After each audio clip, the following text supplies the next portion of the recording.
بسم اللہ الرحمن الرحیم.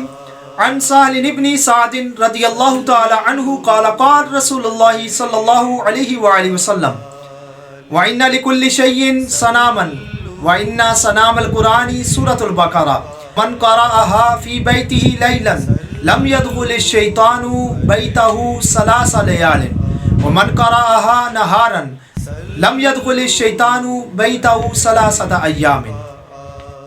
حضرت سیدنا سہل بن سعد رضی اللہ تعالی عنہ سے روایت ہے، مصطفیٰ جان رحمت شمع بزم ہدایت بعد از خدا بزرگ تو ہی قصہ مختصر جناب محمد مصطفیٰ صلی اللہ علیہ وآلہ وسلم کا فرمان علی شان ہے.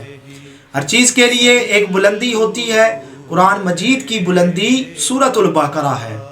جو شخص اپنے گھر میں اس کو رات کے وقت پڑھ لے گا تو اس کے گھر میں 3 راتوں تک شیطان داخل نہ ہو پائے گا، اور جو شخص اسے دن میں پڑھ لے گا اس کے گھر میں 3 دن تک شیطان داخل نہ ہو پائے گا. اللہ جل مجدہ سے دعا ہے کہ ہمیں سورۃ البقرہ کے مکمل اکمل برکات نصیب فرمائے.